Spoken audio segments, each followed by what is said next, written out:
Sure. Archana, ನಾನು ಈಗ್ಲೇ ಬರ್ತೀನಿ. ಹಾ ಅಮ್ಮ, ಸುಮತಿ ಅವರೆಲ್ಲಿ? ಮೇಲಿದ್ದಾರಮ್ಮ, ನೀವು ಬನ್ನಿ ಕೂತ್ಕೊಳ್ಳಿ. ತಿಂಡಿ ತಿಂದ್ರಾ? ಕಾಫಿ ಮಾಡ್ಕೊಂಡ್ ಬರ್ಲಾ? ಎಲ್ಲ ಮುಗಿಸ್ಕೊಂಡ್ ಬಂದಿದೀವಿ. ಸರಿ, ಕೂತ್ಕೊಳ್ಳಿ.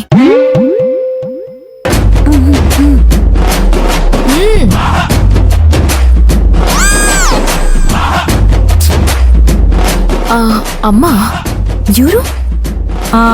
ಇವಳು ನಮ್ಮ ದೊಡ್ಡಪ್ಪನ ಮಗ, ಅಂದ್ರೆ ನಮ್ಮ ಅಣ್ಣ ಇದಾರಲ್ಲ ಅವ್ರ ಮಗಳು.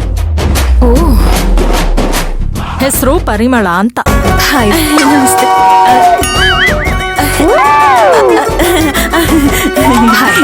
ನಮಸ್ತೆ ನಮಸ್ತೆ. ಅರ್ಚನಾ, ಹೆಸರು ಬೋಸ್ ಅಂದಾಗೈತೆ. ಅಲ್ಲ, ನೀವಿನ ನನ್ನ ಮಾವನ್ ಮದ್ವೆ ಆಗ್ತಿರೋ ಹುಡುಗಿ? ಫೋಟೋದಲ್ಲಿ ನೋಡಕ್ಕಿಂತಲೂ ನೇರವಾಗಿ ನೋಡಿದ್ರೆ ಅಂತ ಏನ್ ವ್ಯತ್ಯಾಸ ಇಲ್ಲ ಬುಡಿ.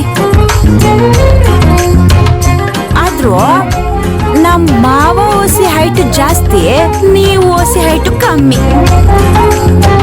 ಏ ಪರಿಮಳ, ಸುಮ್ನಿರು. ಮನೇಲಿ ನಿಂಗೆ ಹೇಳಿನೇ ತಾನೇ ಕರ್ಕೊಂಬಂದಿದ್ದು. ಆದ್ರೂ ಮಾತಾಡೋದ್ ಬಿಡೋದೇ ಇಲ್ವಲ್ಲ ನೀನು. ಏನ್ ಯಾವಾಗ ನೋಡಿದ್ರು ವಟ ವಟ ಅಂತಿರ್ತೀಯ. ಅರ್ಚನಾ, ಇವಳು ಚಿಕ್ಕ ವಯಸ್ಸಿಂದನೂ ಹಾಗೆ ಕಣಮ್ಮ, ನೀನೇನೋ ಅನ್ಕೋಬೇಡ. ಪರವಾಗಿಲ್ಲಮ್ಮ, ಬಿಡಿ. ಅವ್ರು ಹೇಳಿದ್ರಲ್ಲಿ ನನ್ಗೇನು ತಪ್ಪು ಅಂತ ಅನಿಸ್ಲಿಲ್ಲ. ಸರಿ, ಹಾಗಿದ್ರೆ ಹೊರಡೋಣವಾ? ಅಮ್ಮ, ಅದು ನಂಗೆ ಆಫೀಸಲ್ಲಿ ತುಂಬಾ ಇಂಪಾರ್ಟೆಂಟ್ ಕೆಲಸ ಇದೆಮ್ಮ. ಈ ವಿಷಯನ ನಿಮ್ ಮಗನ ಹತ್ರ ಹೇಳಿದ್ರೆ ಅವ್ರು ಒಪ್ಪೋದಿಲ್ಲ ಅಂತ ನಾನು ಫೋನಲ್ಲಿ ಹೇಳಲಿಲ್ಲಮ್ಮ. ನಮ್ಮ ಅದಕ್ಕೆನ ಕರ್ಕೊಂಡು ಹೋಗಿ ಬಂದ್ಬಿಡ್ತೀರಾ ಪ್ಲೀಸ್? ನೀವು ದೊಡ್ಡೋರು, ನೀವು ಹೋಗಿ ಏನ್ ಸೆಲೆಕ್ಟ್ ಮಾಡ್ಕೊಂಡ್ರು ನನ್ಗೆ ಓಕೆ. ಇದೇನಿದು, ಮದ್ವೆಗೂ ಹುಡುಗಿಯರು ಎಷ್ಟು ಆತಾತ್ರವಾಗಿ ಬಟ್ಟೆ ತೊಳ್ಕೊಳಕ್ ತಯಾರಿರ್ತಾರೆ, ಆದ್ರೆ ಇವರೇನು ಏನು ತಲೆ ಕೆಡ್ಸ್ಕೊತಾನಿಲ್ವಲ್ಲ? ಒಂಥರ ವಿಚಿತ್ರವಾಗಿದೆಯಲ್ಲ. ಅಲ್ಲ, ಸುಮಂತು ಇಲ್ಲ ನೀನು ಇಲ್ಲ ಅಂದ್ರೆ ಹೇಗಮ್ಮ? ಅದೇ, ಒಂದ್ ನಿಮಿಷ ಇರಿ.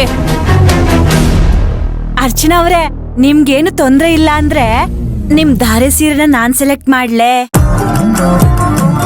ನಿಮ್ಗೆ ಓಕೆ ಆಯ್ತದೆ? ಹಾ, ಓಕೆ. ನೀವು ಸೀರೆ ಚೆನ್ನಾಗಿ ಸೆಲೆಕ್ಟ್ ಮಾಡ್ತೀರಾ? ಸರಿ, ಹಾಗಿದ್ರೆ ಸೆಲೆಕ್ಟ್ ಮಾಡಿ ತಗೊಂಡ್ ಬನ್ನಿ. ನನಗ್ ಯಾವ್ದಾದ್ರೂ ಓಕೆ. ಅಂದಾಗೆ ನಿಮ್ಗೊಂದು ಮಾತು ಕೇಳಿದ್ರೆ ಬೇಸರ ಆಗಕ್ಕಿಲ್ಲ ತಾನೆ? ನಿಮ್ಗಿದು ಎರಡನೇ ಮದ್ವೆ ತಾನೆ?